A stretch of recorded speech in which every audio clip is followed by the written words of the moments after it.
ভালো থাকার তাগিদে মানুষ কত কিছু যে সহ্য করে তা মুখের হাসি দেখলে বোঝা যায় না।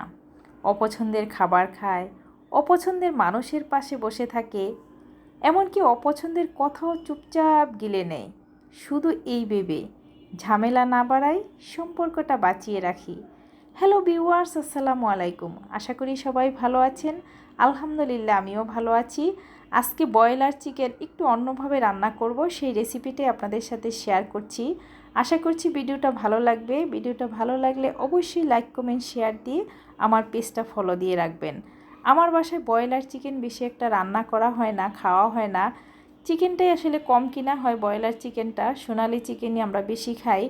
যখন কিনে নিয়ে আসি এটা দিয়ে চিকেন ফ্রাই কিংবা পাস্তা, নুডলস, ইদানিং একটু বিরিয়ানিও রান্না করছি ব্রয়লার চিকেন দিয়ে। আসলে ভালো লাগছে খেতে, আর শীতের সিজনে ব্রয়লার চিকেনটা ভালো লাগে। তো আজকে একটু রেজালা টাইপের চিকেনটা রান্না করব। আমি আসলে গ্যাস ছিল না, সেজন্য চিকেনটা পরিষ্কার করে পানি ছেঁকে একটু লবণ মরিচ দিয়ে নর্মাল ফ্রিজে রেখে দিয়েছিলাম।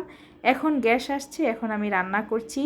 বেশি করে পেঁয়াজ, কাঁচামরিচ, দারচিনি, এলাচ, তেজপাতা সব দিয়ে মশলাটা ভেজে নিচ্ছি।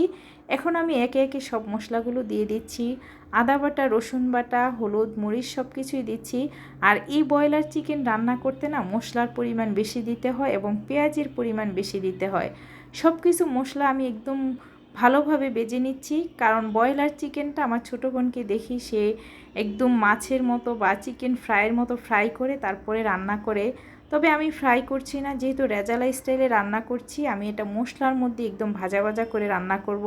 কারণ এই চিকেনটা থেকে যে পানিটা ছাড়বে সেই পানিটা দিয়ে আমি চিকেনটা সিদ্ধ করে নিব এবং একদম ভাজা ভাজা করে নিব।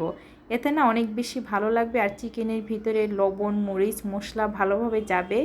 আর একটু বেশি করে আমি পেঁয়াজ দিয়ে দিলাম, যেহেতু এই চিকেনটা রান্না করছি আমি সিট পিঠা দিয়ে বিকেলের নাস্তা খাবো। সেই জন্য ঝাল ঝাল একটু মিষ্টি মিষ্টি কোরমা টাইপের বা রেজালা টাইপের হবে, খুব খেতে ভালো লাগবে। ব্রয়লার চিকেন আসলে রান্না করতে পারলে ভালো লাগে, তবে বাংলাদেশে ব্রয়লার চিকেনটা অনেকেই নাক সিটকায় খেতে চায় না। তো এই তো দেখেন আমি অনেক টাইম নিয়ে মানে চিকেনটা একদম কষিয়েছি। এখন এটার মশলাটা ভুনা ভুনা হয়ে উপরে তেলটা ছেড়ে দিয়েছে। এখানে আপনি ঘন করে জাল করা একটু দুধ দিয়ে দিব। দুধ দিলে না আমার কাছে ভালো লাগে, আর ঝাল ঝাল হলে ভালো লাগে। ঝাল আমার বাচ্চারা অনেক বেশি পছন্দ করে, কিন্তু আমি তো ঝাল কম খেতে পারি, সেই জন্য বেশি করে কাঁচামরিচ দিয়েছি। কাঁচামরিচের ঝালটা আমার কাছে ভালো লাগে খেতে। কাঁচামরিচ থেকে সুন্দর একটা গ্রান আসে। আসলে রান্না হলো একটা আর্ট, এটা সবাই পারে কম বেশি রান্না করতে।